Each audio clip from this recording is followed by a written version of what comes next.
दोस्तों, मैं आचार्य ध्यानामी और यहाँ एक प्रश्न पे वीडियो बना रहा हूँ। हो सकता है ये जो प्रश्न है आपके हृदय का भी हो, आपके मन का भी हो, आपको भी ऐसा लगता हो, क्योंकि बहुत सारे साधकों को ऐसा महसूस होता है कि दूसरा साधक जो है इतनी तेजी से गति कर रहा है और हम तो कर नहीं पा रहे। ऐसा क्यों हो रहा है?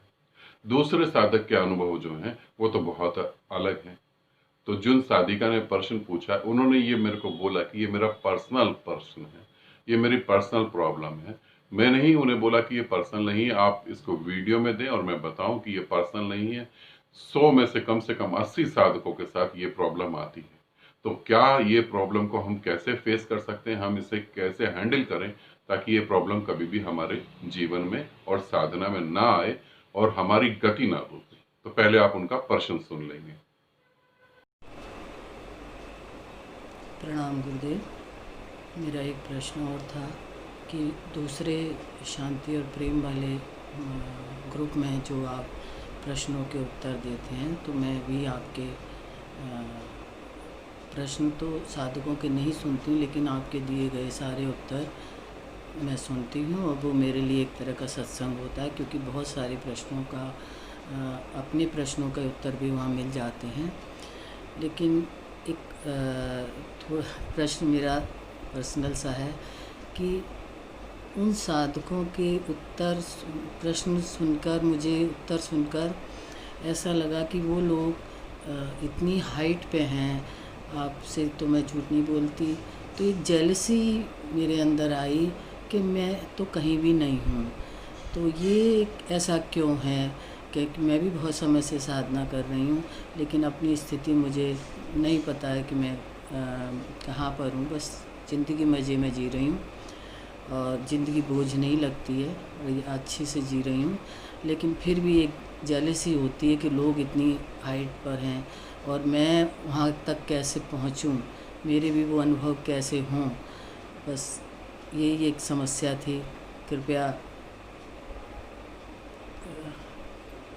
इसकी सलाह दें या कृपया करें गुरुदेव। प्रणाम गुरुदेव।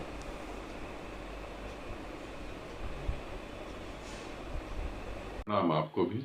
और यहाँ पर ये समझें, जैसे ग्रुप में आप जुड़े हुए हैं, उस ग्रुप में जितने भी साधक अपना अनुभव बताते हैं, पहली बात तो ये समझ लें कि अनुभव जो भी बताता है वो अनुभव मन का होता है, आत्मा का कोई अनुभव नहीं होता है। सभी अनुभव से मुक्ति हो जाना ही आत्मा में ठहर जाना है, परमात्मा का कोई अनुभव नहीं होता है। तो जितने भी साधक अनुभव बताते हैं, उन अनुभव को लेकर जब मैं सुनती हूँ, उन अनुभव के बारे में बातें सुनती हूँ, तो मेरे मन में जेलसी होती है। मन का सबसे बड़ा काम ही ये है कि जिस दिशा में आप जा रहे हैं, उस दिशा के विपरीत बातें वो आपको दे। आप चाहे ध्यान करें या नहीं करें, आप चाहे अध्यात्म से जुड़ें या नहीं जुड़ें, आप नॉर्मल लाइफ में भी देखेंगे, जो लोग ध्यान नहीं करते हैं, जब वो कोई डिसीजन लेते हैं कि सब फॉर एग्जाम्पल कि मेरे को एक प्रॉपर्टी खरीदनी है, तो जब मैं सोचता हूँ मेरे को एक प्रॉपर्टी खरीदनी है, तो उसके नेगेटिव बहुत सारे मेरे दिमाग में आएंगे। क्योंकि आदमी का जो है सोचने का तरीका ही ये है कि जब मैं सोचूं तो उसके नेगेटिव भी सोचूं, उसके पॉजिटिव भी सोचूं, दोनों चीजों को वो सामने रख के सोचता है। और दोनों चीजों को जब वो सामने रख के सोचता है, तो क्योंकि उसे ये क्लियर करना होता है कि मेरी लाइफ का कीमती समय खराब ना हो और मेरा पैसे का नुकसान ना हो जाए, बाद में मेरे को टेंशन नहीं हो। हर एक आदमी सक्सेस होना चाहता है। तो जब हम नेगेटिव और पॉजिटिव चीजें रख के सोचते हैं, तो यही चीजें हमारे अंदर डीप में उतरी होती हैं। तो जब हम देखते हैं कोई साधक बहुत तेजी से गति कर रहा, तो हमें लगता है अरे वो तो बहुत तेजी से गति कर गया, हम नहीं कर पा रहे, हमारे जीवन में ऐसा क्यों नहीं घट रहा, ये क्या हो गया। अब इस बात को हम थोड़ा और हाई लेवल पे लेके जाते हैं ताकि आप ये समझ पाए। ठीक है, बुद्ध को परम ज्ञान घट गया, मगर बुद्ध को जब परम ज्ञान घटा और बुद्ध को जब परम ज्ञान घटने से पहले अगर बुद्ध मीरा को देख लेते, तो बुद्ध कहते कि ये क्या हो गया, वो तो नाच रही है, वो तो गा रही है, जरूर उसे परमात्मा मिल गया होगा। तो बुद्ध के मन में भी जेलसी पैदा होती। और अगर मीरा देख लेती तो मीरा ये कहती कितना शांत बैठा हुआ है, ऐसा लग रहा है कि कृष्ण इसको जो है सूक्ष्म रूप से कुछ बातें बता रहा है। तो जब हम दूसरे को देखेंगे तो जेलसी पैदा होगी। अब इस जेलसी से मुक्त कैसे हो, इसे समझना जरूरी है। साधक की दृष्टि सदा अपने ऊपर होनी चाहिए, दूसरे पे नहीं। दूसरा जो है वो संसार है। अगर तुम्हारा परमात्मा भी तुमसे दूर है तो वो संसार है। साधक की सारी दृष्टि अपनी एक्टिविटी पे और उस एक्टिविटी से जो तुम्हें रिजल्ट मिल रहा है उस पे होनी चाहिए। समझ रहे हैं? आप साधना कर रहे हैं, लाइफ आपकी पहले से ज्यादा स्मूथ है, इसका मतलब पहले से ज्यादा मानसिक टेंशनें खत्म हो गई। अब मानसिक टेंशनें थोड़ी सी होंगी। ठीक है?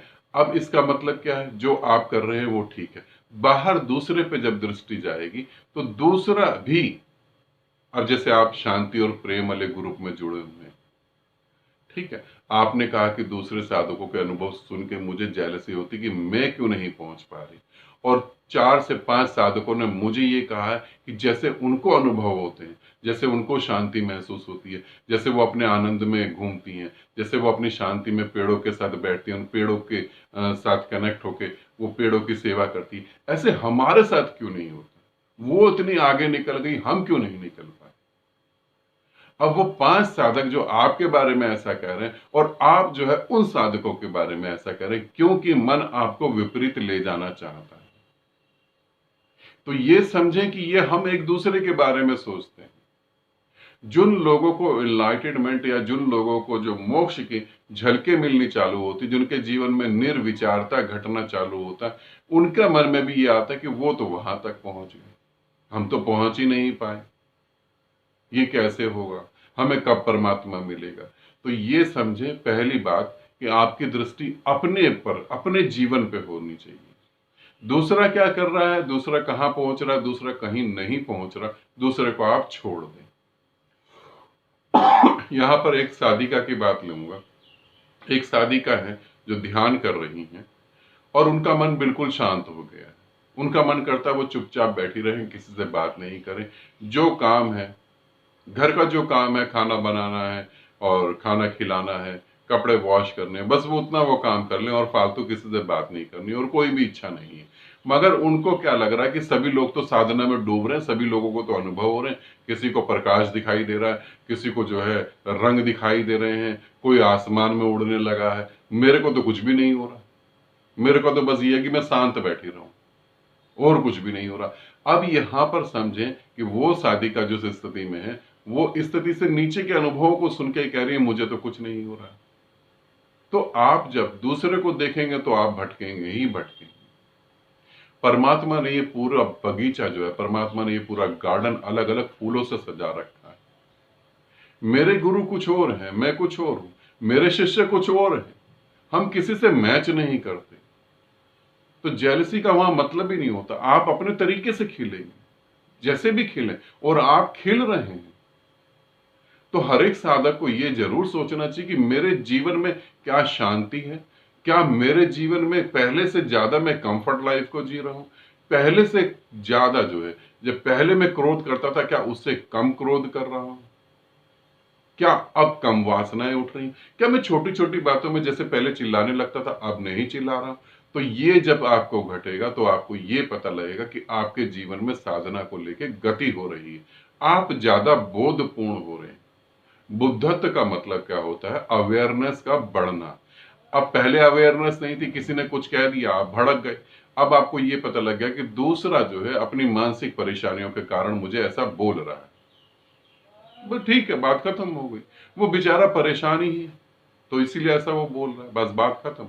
तो यहां पर इस बातों को समझ के आप जेलसी से मुक्त हो जाएंगे। और दूसरी बात, तुलना ना करें अपने से। आप किसी दूसरे साधक की तुलना बिल्कुल नहीं करें। यहाँ डिफरेंट डिफरेंट लोग हैं, डिफरेंट डिफरेंट साधनाएं हैं, इतनी विधियां हैं, इसे समझ लें। इतनी विधियां हैं कि इस पूरी पृथ्वी के ऊपर जितने रेत के कण हैं उससे ज्यादा विधियां हैं। इस पूरी पृथ्वी पर जितने पेड़ और पेड़ों के बीज हैं, जितने जीव जंतु हैं, जितने सांस लेने वाले प्राणी हैं, जितने रेत के कण हैं, जितना नदियों में पानी बह रहा, उससे भी ज्यादा ध्यान साधना की विधियां हैं। तो आप ये समझें, इतनी विधियां इतने लोग करेंगे तो सब अलग अलग होंगे, सब अलग अलग तरीके से खिलेंगे। तो आप अपनी तुलना किसी से नहीं कर सकते। ठीक है, आनंदित रहे, सदा खुश रहे, बहुत बहुत प्रेम आप